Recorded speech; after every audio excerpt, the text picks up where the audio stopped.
enseñado y dicho que la autoridad, para todo lo que se haga, es necesario tener autoridad. Necesitamos tener autoridad en la sociedad, en el hogar, en la familia, en la sociedad igualmente, y mucho más, cualquier práctica que queramos llevar nosotros como iglesia. Es muy urgente que para todo tengamos una autoridad. Estuvimos enseñando y hablando de que hay tres maneras de cómo se puede establecer esa autoridad. La primera manera, ¿quién me dice? ¿Cómo se establece la autoridad? La primera manera. Carlos, páseme el lapicero. ¿Cómo se llama eso? Carlos, deme la agenda. ¿Cómo se llama eso? ¿Ah? Pero sí. ¿Cuál? Mandamiento directo. La primera manera de cómo establecer la autoridad es por mandamiento directo. Deme la agenda, no lo que pienses. No, tal vez sino, démela. No tiene opciones. Tiene que hacerlo. Mandamiento directo. Otra manera, la segunda manera que estuvimos explicando hace 8 días, la inferencia necesaria. ¿Qué es inferencia necesaria? ¿Se acuerdan?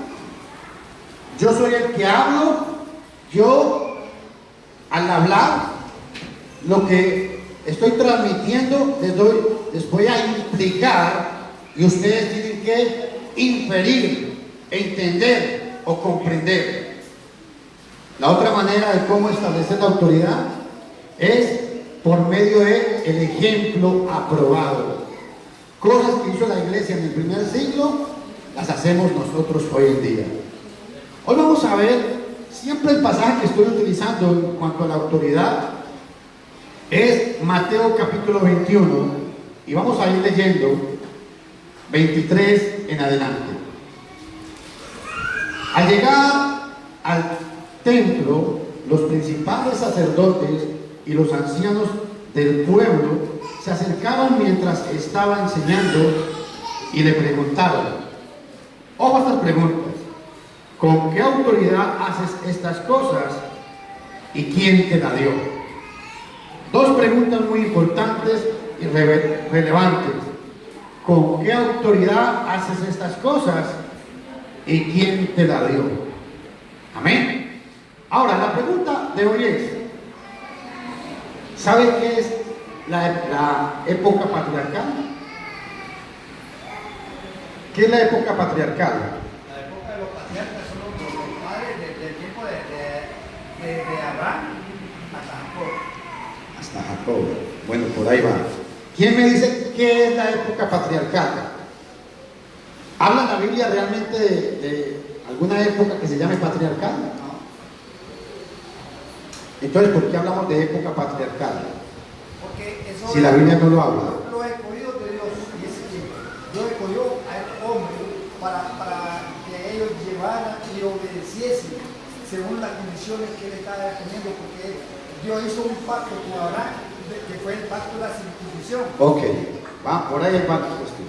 Entonces, hoy vamos a hablar de que para poder establecer la autoridad es muy necesario saber en qué época está hablando, a quién está hablando, a quiénes, si está hablando bajo la ley, bajo la edad patriarca o bajo la edad cristiana. Hoy vamos a hablar de un pasaje, vamos a ir a Génesis capítulo 15.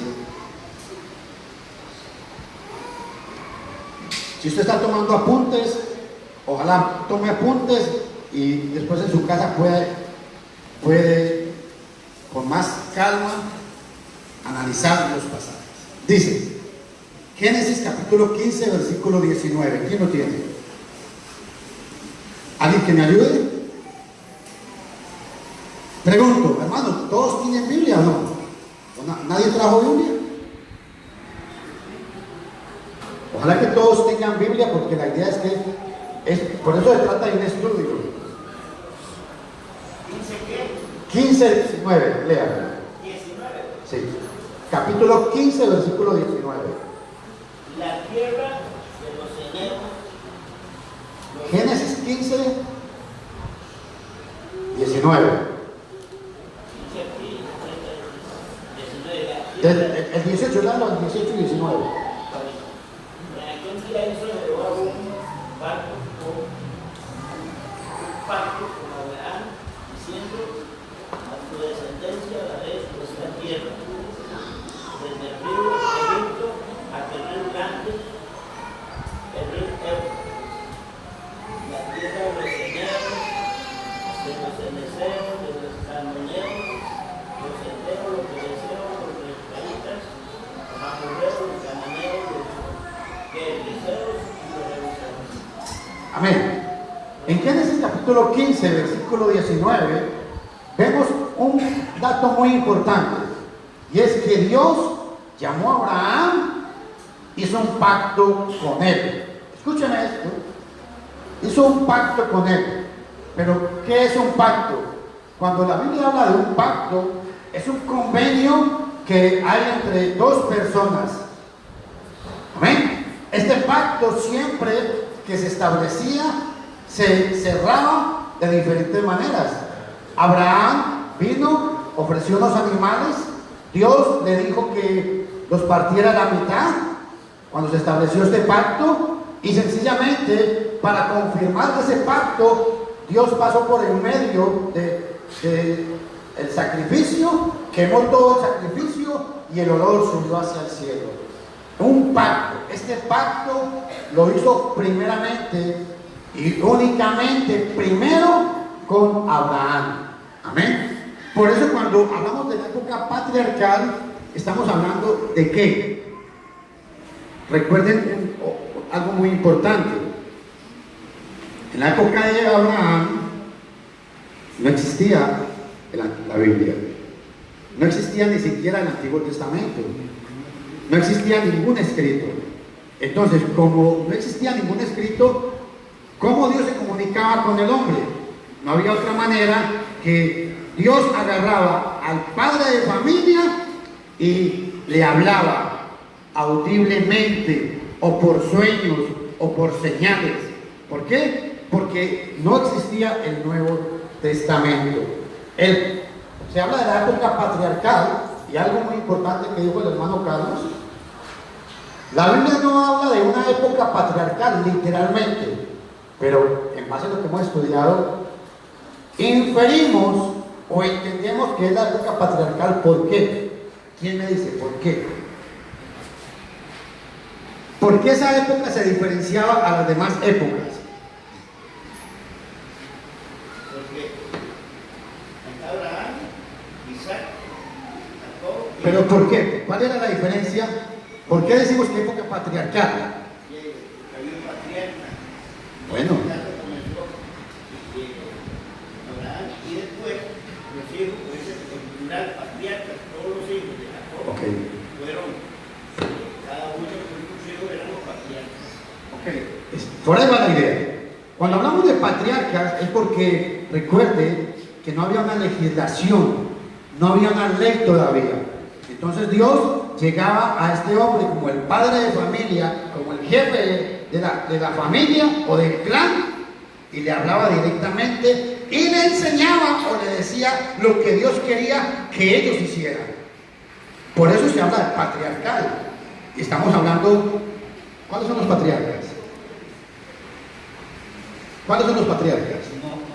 Vamos a que todos participemos. Hermana Fidelia, mencióneme uno. Amén.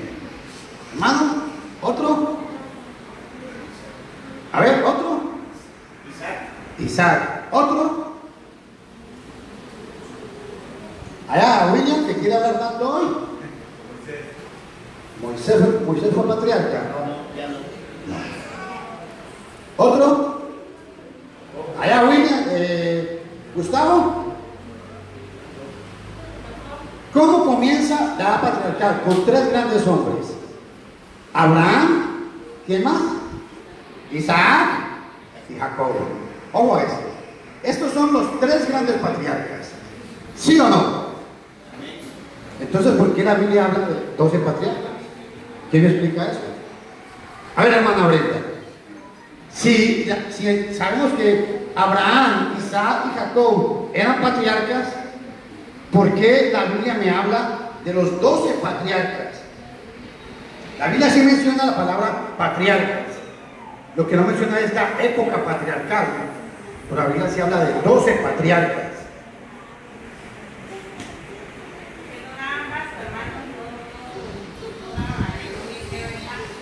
Vamos a ver, ¿quién me dice? ¿Por qué la Biblia habla de 12 patriarcas? ¿De dónde salen estos 12 patriarcas? 12 hijos de Jacob. Los hijos de Jacob. A ver, pregunto, ¿cuántos hijos tuvo Jacob? No, están equivocados. No. ¿Cuántos tuvo? Ahora está muy buena esa. Dice, él no tuvo, le tuvieron a él. Está bien. ¿Cuántos? Pero la pregunta es, ¿cuántos hijos tuvo Jacob? 13. ¿O no tuvo 13? A ver, ¿quién? ¿Cuántos hijos? ¿Tuvo 13 hijos Jacob? ¿Sí o no? ¿Y por qué sí? 12 varones y una mujer. Exactamente. ¿Y cómo se llamaba la mujer? ¿Cómo se llamaba la mujer? Tina, que fue ultrajada ¿por quién? ¿Se acuerdan de eso? Por Siquem. Él vio a la mujer y amor a primera vez le dijo, ay, es mi vida.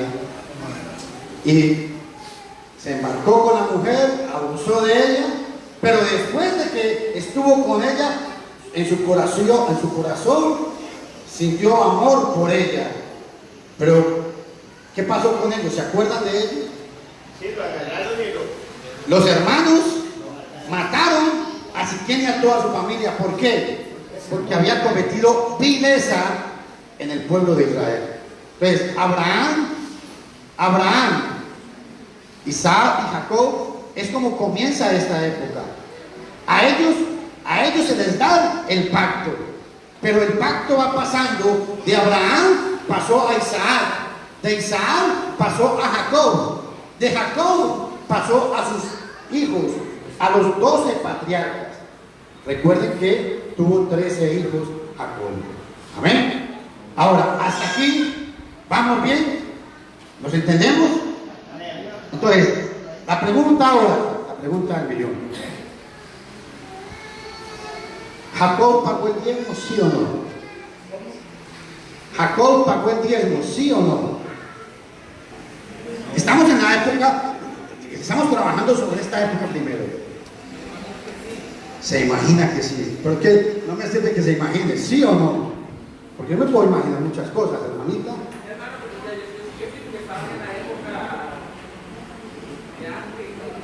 A ver. Mire, diga. Estas cosas como ayer, el sábado, son un poco particulares. Cuando estaban ahí a ver, dieron ofrendas. No dieron.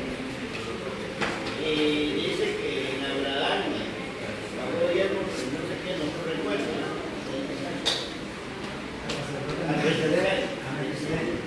Entonces, el diezmo,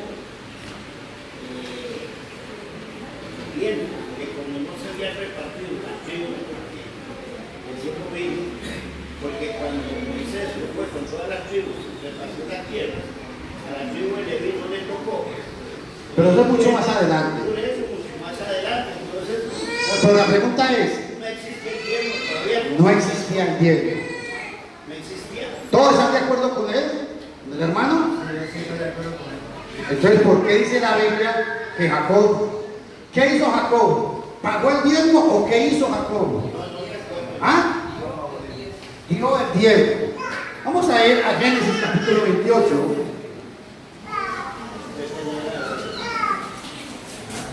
Porque yo quiero que esto vaya quedando claro. Perdón, digo, Génesis. Capítulo 18. Vamos a hablar de cómo 28.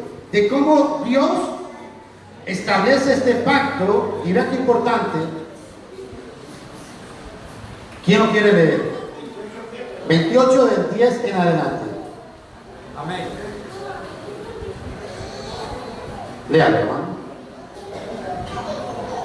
Dice así: salió pues Jacob de Beer Seba y fue a Harán, el 11, y llegó a un cierto lugar y durmió allí, porque ya el sol se había puesto. Y tomó de las piedras de aquel paraje y puso a su cabecera y se acostó en aquel lugar.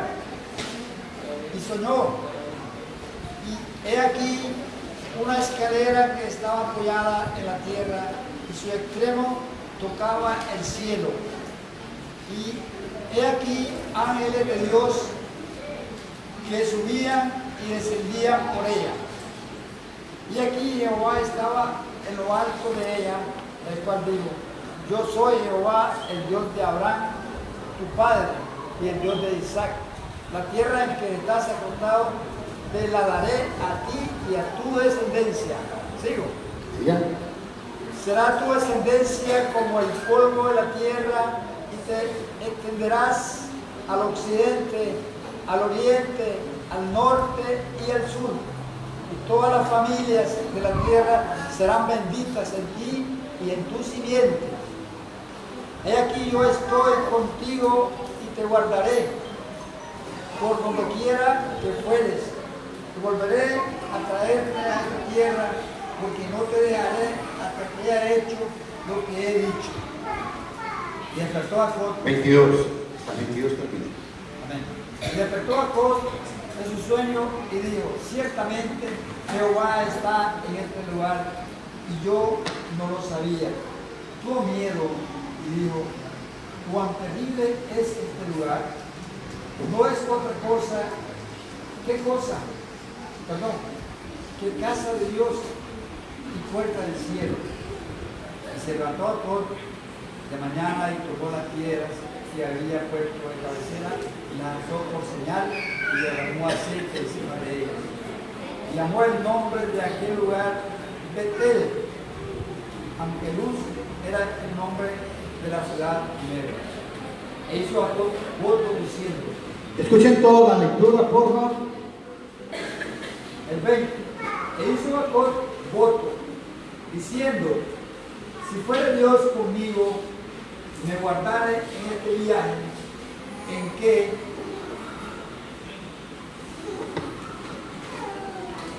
voy, y me diere pan para comer y vestido para vestir. El 21. Y si volviere en paz a casa de mi padre, Jehová será mi Dios. El 22. Y esta piedra que he puesto por señal será casa de Dios, y de todo lo que me dieres, el diezmo pagaré para ti. Oh, maestro. Dios, Abraham había hecho un pacto con él. Aquí viene y ratifica ese pacto con el hijo de Abraham. Pregunto, ¿Abraham pagó el diezmo, sí o no? Según este pasaje. Ojo, en la ley era un mandamiento. El que no lo hacía, lo mataban. Aquí, ¿qué fue lo que hizo Jacob? Dice que hizo un voto. Si el Señor, versículo 21 al 22, si el Señor prosperara en mi camino, será mi Dios, y todo lo que prosperare, yo daré el diezmo de todo. Amén. Repítame el versículo 22, hermano Carlos. Y esta piedra... 21 y 22. Perdón, el 21. Y si volviera en paz a casa de mi padre, Jehová será mi Dios. Y esta piedra que he puesto por señal será casa de Dios, y de todo lo que me dieres, el diezmo apartaré para ti. Ojo, ubiquemos a Jacob. Jacob está bajo la ley, bajo la gracia. Ojo a esto, bajo la gracia, bajo la ley, o en la nueva era. Bajo los patriarcas. La buena esa. A ver, ¿quién me dice otra respuesta? Jacob estaba bajo los patriarcas, es correcto, pero ¿había gracia o no había gracia? Sí, había gracia. Pero estaba bajo la promesa Ok. de Abraham.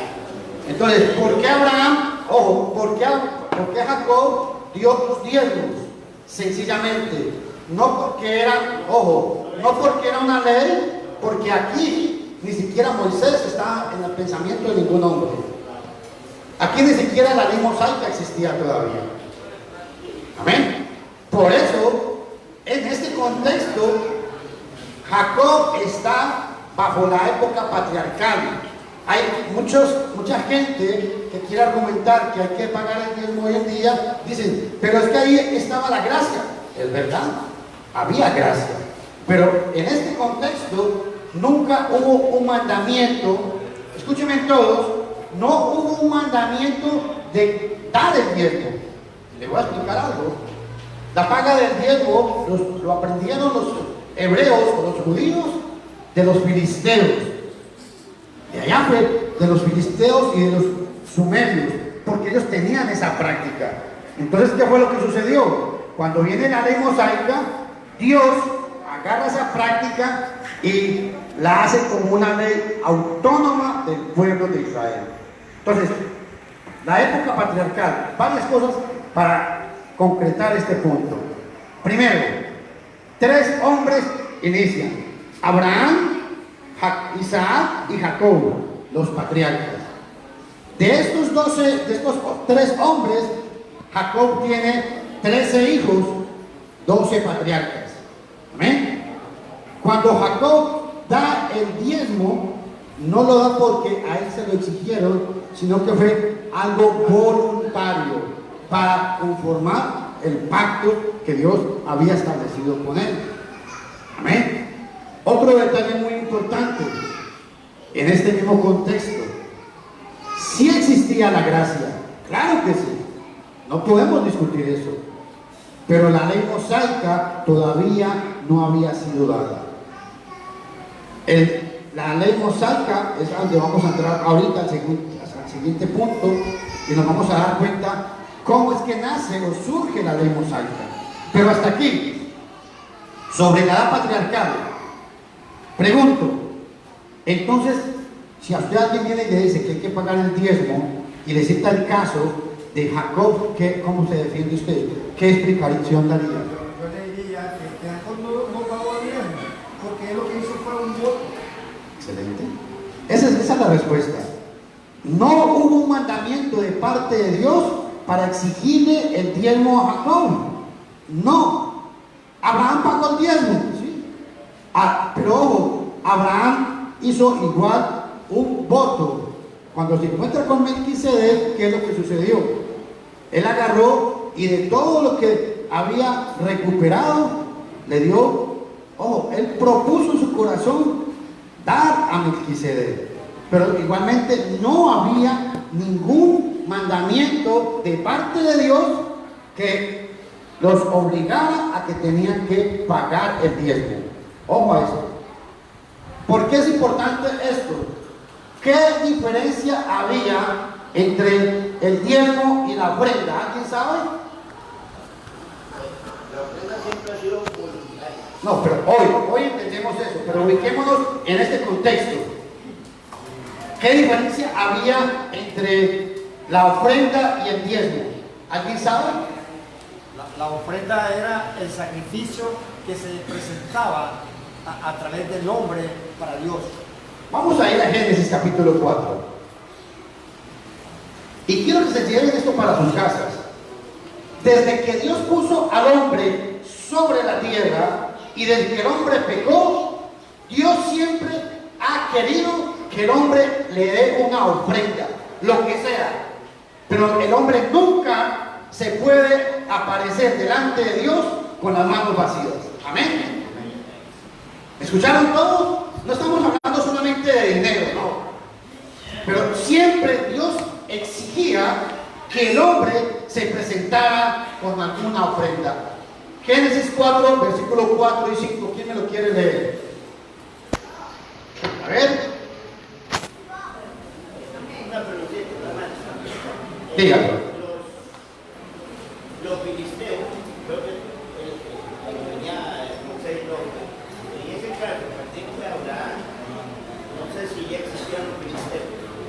Hermano, recuerden que cuando Abraham, para que todos sepan algo importante, cuando Abraham, Dios lo llama, ¿de dónde lo llamó? De Ur de los Caldeos.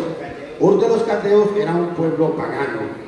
Estaban los cananeos, los sumerios y todas estas ciudades paganas, y prácticamente el judaísmo o los judíos, los hebreos.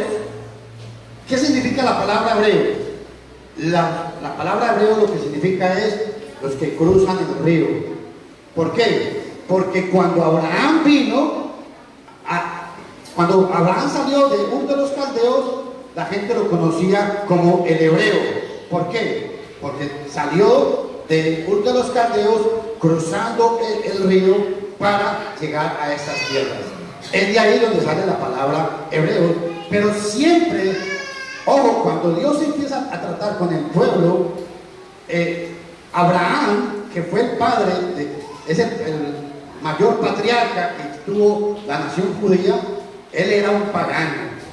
Y es de ahí de donde Dios saca a Abraham, y aparte de ahí empieza ya a ser una nación, ir seleccionando a una nación para él. Amén. ¿Algo más? No, era que si ya existían los filisteos. Claro, o sea, es que siempre, si usted mismo lee, existían filisteos, amorreos, jebuseos, todos estos eran de una misma descendencia, todo este tipo de gente. Por ahí es donde dice que ellos nadan en tierra. Filisteos. No. Le voy a explicar algo. Mi buena observación esa. Es cuando, ¿por qué nosotros decimos, por decir algo? La palabra Elohim en el hebreo. La palabra Elohim originalmente es una palabra sumeria, pero los hebreos agarran esa palabra y la toman prestada y le dan un significado monoteísta. El arca del pacto, los sumerios, en la época antigua, ya ellos hacían estas prácticas.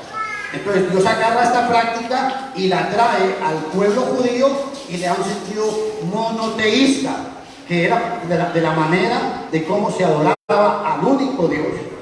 ¿Por qué? Porque todas estas prácticas, los egipcios, sumerios y los hititas, eran todos vecinos de los hebreos, y todas estas culturas influenciaron mucho sobre los judíos. Pero la diferencia, ¿cuál fue? Que cuando Dios llama a su pueblo, por eso dice que es un pueblo santo, porque empieza a sacar todo lo que no es de él y lo convierte en una práctica monoteísta. Ese es el punto. Adorar un solo Dios. Hermano, ¿me iba a decir algo? Léalo.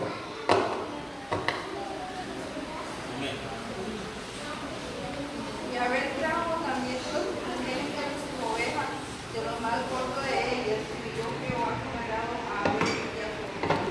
Pero no vino consagrado a Caín ni a la ofrenda suya. Se enseñó a Caín de gran manera y le cayó su semblante. Ojo, ese pasaje nos enseña, y quiero recalcar mucho sobre esto, porque el tema del sermón tiene que ver con eso. Este pasaje nos enseña que Dios en su mente, ojo a esto, Dios en la mente de Dios siempre quiere que todo el que se venga a ofrecer adoración a Él, traiga una ofrenda. Nadie puede acercarse a Dios si no tiene una ofrenda para Dios. Y aquí hay un detalle muy importante con este pasaje. Si aplicamos la inferencia necesaria, ¿qué nos da a entender este pasaje? Hay ofrendas que Dios acepta, claro que sí, pero hay ofrendas que Dios no acepta. Ojo, Caín ofreció una ofrenda, claro que sí, pero Dios le dijo, ¿sabe qué? Váyase de aquí con eso. Váyase de aquí con eso. ¿Me comprendes? La pregunta es, ¿Por qué? ¿Alguien de ustedes sabe por qué Dios aceptó la ofrenda de Abel y no la de Caín? Yo lo que he pensado siempre es que Dios conoce el corazón del hombre. Y por eso a uno dijo sí, al otro no. Bueno, la única pero... cosa que yo veo que puede ser porque Dios sí conoce. No Ok. lo podemos engañar, no puede ser por la verdad. ¿Quién me da otra explicación? Hermano, pero si uno se puede observar eso, a ver, la orilla,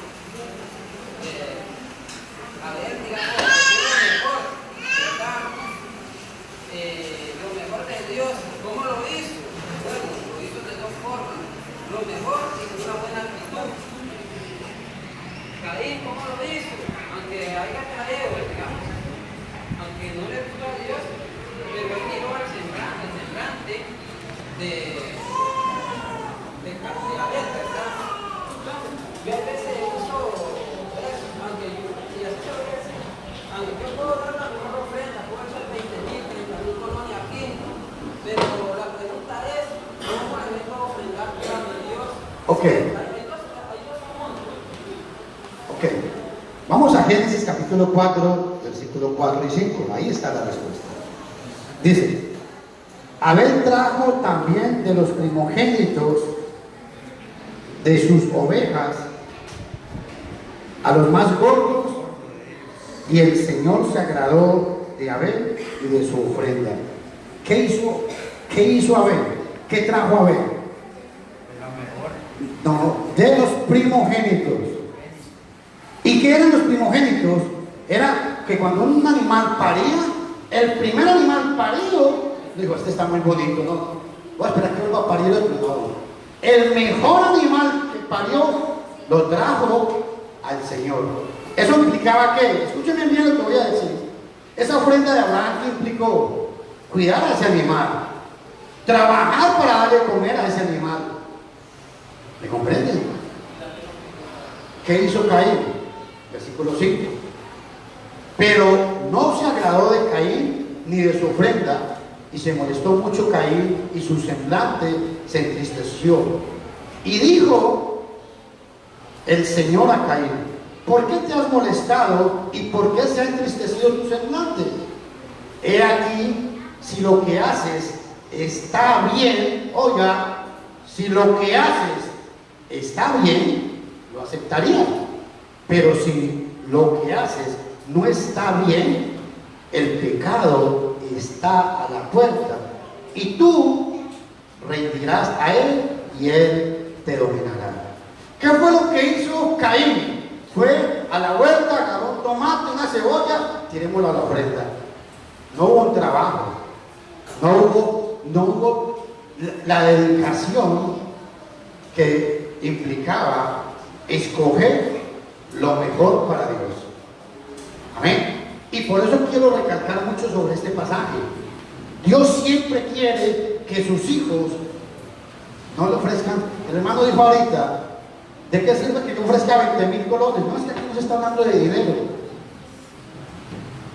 El problema aquí se está hablando es de cómo es que yo traigo mi ofrenda. Amén. De cómo es que yo me presento ante Dios. Y Dios siempre, desde Génesis en adelante, en todo el libro de Génesis al comienzo, Él ha querido que su pueblo le dé una ofrenda. Para mí es muy duro lo que voy a decir, pero mi mente todavía no me da, debe ser que yo soy muy ignorante todavía, pero mi mente no me da, no comprendo, porque hay hermanos que cuando llegan a la congregación creen que como que hay que decirles: ¿cómo está Carlitos? Está comodito. Ya le vamos a dar un cafecito para que no se sienta mal el hermano. Hermano, si yo le he dicho alguna cosa, está ofendido conmigo. Pero no se va a ir de la iglesia, por favor. Hay hermanos que quieren ser tratados así. Pero es que la Biblia no me habla de eso. La Biblia me habla de que usted, cuando pasa de esa puerta acá, usted tiene que ofrendar. No tiene que esperar recibir, tiene que esperar es qué va a dar. Y no estamos hablando de dinero, no. Hay muchas cosas de cómo se puede ofrendar, de cómo se puede ayudar en la obra. Ustedes sabían que ustedes y yo somos los responsables que el mundo conozca a Cristo, ¿sí o no? Usted, así como este pueblo, era responsable que todos los paganos conocieran el nombre de Dios. Ellos eran los responsables. Pero si empezaban, ay, es que el hermano me miró feo. Hoy miren, el hermano no me quiso saludar. Desde que yo le caigo mal a la hermana Fidelia. No, hermanos, pongamos los pies en la tierra y créanme, tenemos que empezar a pensar que cuando yo cruzo esa puerta, tengo que pararme aquí a ver qué voy a hacer. ¿Qué hay para hacer aquí en este local? ¿Qué voy a hacer para ayudar? Hay que barrer, hay que saludar a las visitas, hay que compartir con las visitas. Yo pregunto algo, y no lo tomen a mal lo que voy a hacer. ¿Cuántos de ustedes se animaron hoy a saludar al caballero aquí?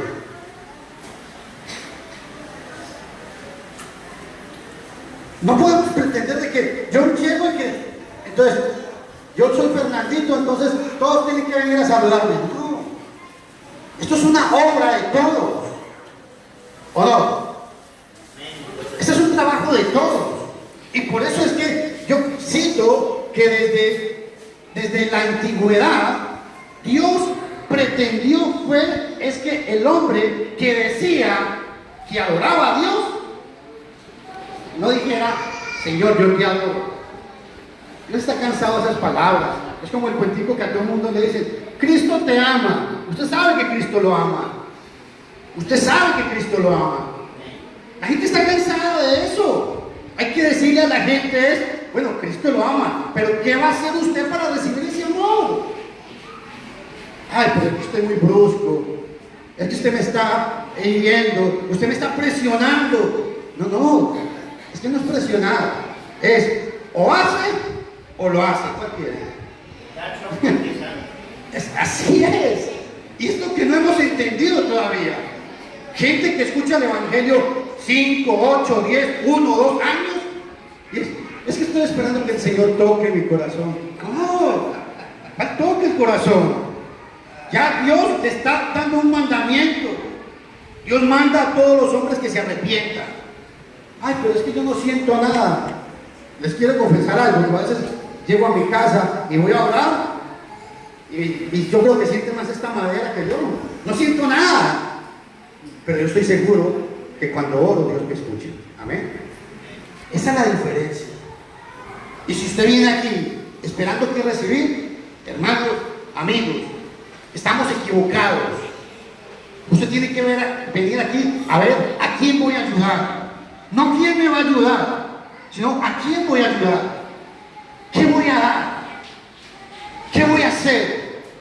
¿Qué voy a hacer para que eso camine? Porque yo quiero recalcar hoy sobre esto. Abraham tenía sobre sus lomos la responsabilidad de hacer conocer el nombre de Dios. ¿Se imaginan cuando Abraham, Dios le dijo, sacrifícame a tu hijo? Y le ha dicho, Señor, pero ¿por qué yo? No, diga, hazlo que lo haga. Señor, pero ¿por qué yo tengo que ir? ¿Aló? Señor, pero ¿por qué yo tengo que ir hasta el monte? No. Venga, hagamos una cosa, Señor. Yo aquí me queda más cerca. Es que, Señor, yo no tengo carro, no tengo moto. No, yo no puedo ir hasta por allá tan lejos. ¿Caminar 2 días? No. Si estoy aquí, ahí en el patio de mi casa, yo hago el sacrificio. No, hermanos. Ojo, cuando David estaba con los filisteos, el rey Anúa le dijo a él, aquí hay bueyes y está mi tierra para que ofrezcas algo a Jehová. ¿Sabe qué le dijo David? No, Señor, si me lo vende, lo compro para ofrecérselo al Señor. ¿Sabe por qué? Porque no voy a ofrecer nada al Señor que no me cueste. ¿Cuándo vamos a aprender eso? Por eso es que cuando hablamos de la época patriarcal, era una época maravillosa, porque era donde Dios agarraba al hombre y le decía, bueno, usted tiene que hacer esto. No, pero es que usted lo va a hacer. Así de fácil.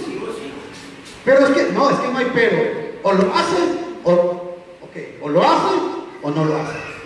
Porque él tenía la responsabilidad delante de Dios como el patriarca, como el jefe de familia, hacer que su familia conociera a Dios. ¿Cuántos de nosotros, nuestros hijos, son mundanos? ¿Por qué? Y venimos aquí como el católico, por mi culpa, por mi gran culpa, Señor, te amo mucho. Y nuestros hijos son mundanos. ¿Pero por qué? ¿Qué ven nuestros hijos en nosotros? ¿Qué ven nuestros familiares en nosotros? ¿Qué ve la gente que trabaja alrededor de nosotros? ¿Qué ve en nosotros? ¿A un mundano? ¿A un cristiano? ¿A un hijo de Dios? ¿O a quién ve? Es que cuando hablamos de ofrendar, hermanos, Dios está cansado de decir, Señor, yo me arrepiento.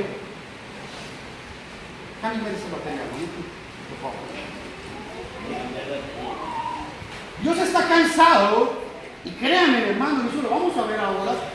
Dios está cansado de que la gente diga, Señor, me arrepiento de labios, pero sigo haciendo lo mismo. Entonces, ¿dónde está el arrepentimiento? ¿Qué es arrepentimiento? ¿Por qué hablamos tanto y llorar y sacamos lágrimas de cocodrilo? Usted sabe que el cocodrilo llora y ve una presa ahí llorando y todo se la come. ¿Dónde está el dolor del cocodrilo? Y así somos nosotros. Por eso es que, hermanos, me parte el alma lo que voy a decir. Créanme, no lo digo con sarcasmo ni nada, pero estamos equivocados. Hemos sido miserables con Dios.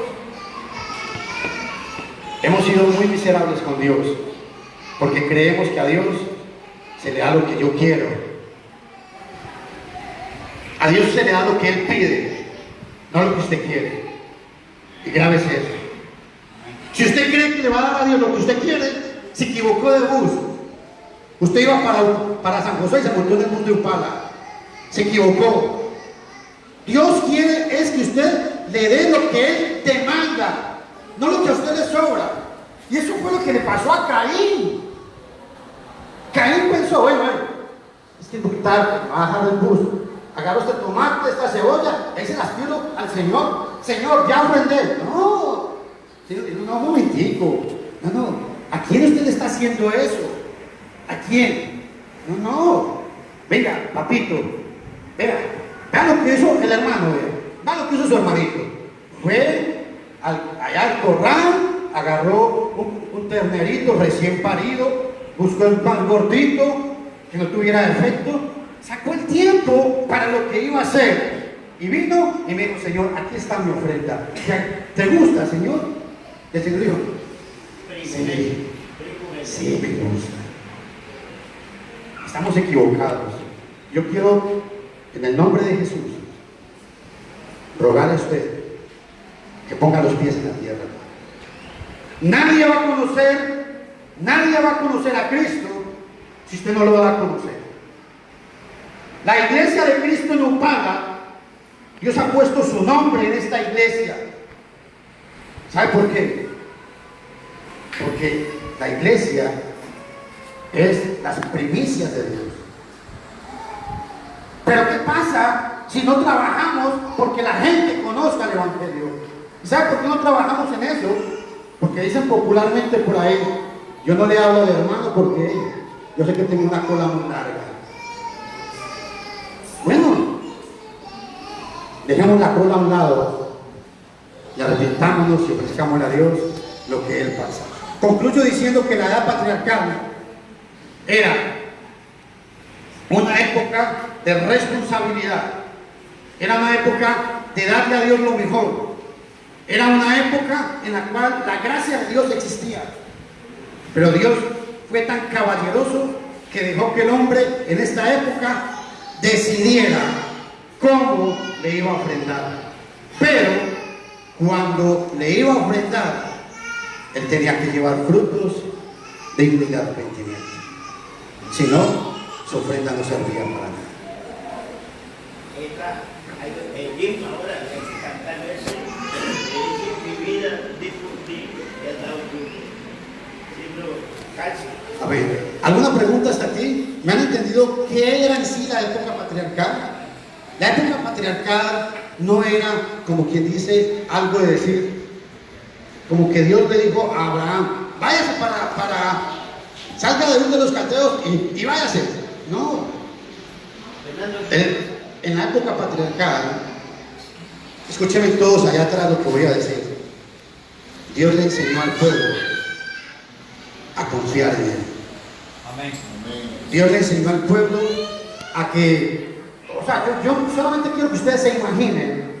Abraham viene y Dios escucha la voz de Dios y le dice, Abraham, deja todo y váyase para México. No, es que debe ser que yo estoy como borracho, debe ser que yo no dormí bien, sí. Debe ser que yo no escuché bien o no oí bien.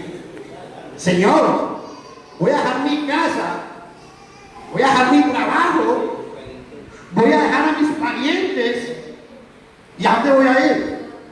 El Señor no le dijo a dónde iba. ¿Cómo es? ¿Y qué hizo Abraham? Sencillamente agarró, dijo, bueno, el Señor dijo que hiciera esto, aquí voy.